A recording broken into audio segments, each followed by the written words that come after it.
ഇൻഷാ അല്ലാഹ് ഒരു പിടി അരി നമ്മുടെ വീട്ടിലെടുക്കാണ്ടാവില്ലേ? ഞാൻ കുറേ പ്രശ്നങ്ങൾക്കുള്ള പരിഹാരം ഇൻഷാ അല്ലാഹ് എന്ന് പറഞ്ഞുതരാം. ഒരൊറ്റ പിടി അരി ഉണ്ടെങ്കിൽ അതെടുത്ത് നിങ്ങൾ കയ്യിൽ വെച്ചിട്ട് കൈക്കുമ്പിൽ തന്നെ എടുക്കുക. നിങ്ങളുടെ കയ്യിൽ ഒതുങ്ങുന്ന പിടി മതി, കുറേ വാരി എടുക്കാമെന്നല്ല, എത്രയാണോ എടുക്കുന്നത് അത് എടുത്തിട്ട് നിങ്ങൾ ആ അരിയിലേക്ക് 111 തവണ, എത്ര? 111 തവണ യാ ഗനിയു എന്ന ദിക്ർ, അല്ലാഹുവിൻ്റെ അസ്മാഉൽ ഹുസ്നയിൽപ്പെട്ട യാ ഗനിയു എന്ന ദിക്ർ ചൊല്ലിയിട്ട് ഇഷ്ഫി എന്ന് മന്ത്രിക്കാം 111 തവണ. രണ്ടാമത് 112 തവണ യാ മുഗ്നി എന്ന ഇസ്മു ചൊല്ലിയിട്ട് അതിലേക്ക് മന്ത്രിക്കാം, യാ മുഗ്നി 112 കേട്ടോ. മൂന്നാമത് യാ ബാസിത്തു എന്ന ഇസ്മു ചൊല്ലിയിട്ട് 113 തവണ മന്ത്രിക്കാം. അപ്പം 111, 112, 113 അങ്ങനത്തെ കണക്കിലാണ് പോകുന്നത്. യാ ഗനിയു, യാ മുഗ്നി, യാ ബാസിത്തു. നാലാമത്തത് 114 തവണ യാ മാലിക്കൽ മുൽക്ക് എന്ന ഇസ്മു ചൊല്ലിയിട്ട് അതിലേക്ക് മന്ത്രിക്കാം, യാ മാലിക്കൽ മുൽക്ക് എന്ന ഇസ്മു.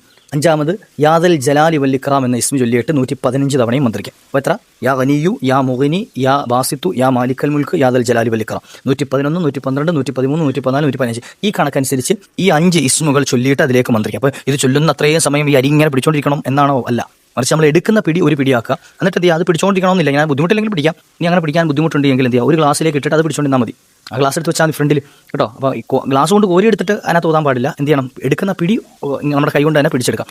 ഇനി ഇതിന് ശേഷം അതിലേക്ക് സൂറത്ത് ഖുറൈശ് 7 തവണ ഓതി. ഈലാഫി ഖുറൈശ് എന്ന സൂറത്ത് 7 തവണ അതിലേക്ക് ഓതി മന്ത്രിക്കുക, ഇഷ്ഫി എന്ന് മന്ത്രിക്കുക. ശേഷം സൂറത്ത് മാഊൻ, തൊട്ടടുത്ത സൂറത്താണ്, അറായിത്തല്ലദീ യുകദ്ദിബു ബിദ്ദീൻ നമുക്കറിയുന്ന സൂറത്തല്ലേ, ആ സൂറത്തും 7 തവണ ഓതി മന്ത്രിക്കുക. തൊട്ടടുത്ത സൂറത്തുൽ കൗസറും 7 തവണ ഓതാം. അപ്പം മാഊൻ സൂറത്ത് ഖുറൈശ്, സൂറത്ത് മാഊൻ, അതുപോലെ തന്നെ സൂറത്തുൽ കൗസർ, ഈ 3 സൂറത്തും 7 തവണ വീതം ഓതിയിട്ട് ആ ഒരു പിടി അരിയിലേക്ക് ഇഷ്ഫി എന്ന് മന്ത്രിക്കാം. ഇതോടൊപ്പം തന്നെ നമ്മുടെ ഖുർആനിലെ തൗബ സൂറത്തിലെ ഏറ്റവും അവസാനത്തെ 2 ആയത്തുകൾ, ലഖദ് ജാഅക്കും എന്ന ആയത്ത്, ഈ ആയത്തുകളുടെയും സൂറത്തുകളുടെയൊക്കെ പ്രത്യേകതകൾ പ്രത്യേകം നമ്മുടെ വീഡിയോകളിൽ പറഞ്ഞിട്ടുണ്ട് പല തവണയായിട്ട്. അപ്പം ഈ ഒരു 2 ആയത്തും 3 തവണ ഓതിയിട്ട് എന്ത് ചെയ്യുക? ഇതിലേക്ക് മന്ത്രിക്കാം. എന്നിട്ട് ഈ മന്ത്രിച്ച ആ അരി ഉണ്ടല്ലോ, ആ പിടി അരി, അതെന്ത് ചെയ്യണം? നിങ്ങളുടെ ബാക്കിയുള്ള അരി വെച്ചിരിക്കുന്ന അരിക്കലത്തിലേക്ക്, അരിപാത്രത്തിലേക്ക് ഇട്ടിട്ട് അതൊന്ന് മിക്സ് ചെയ്തേക്കാം.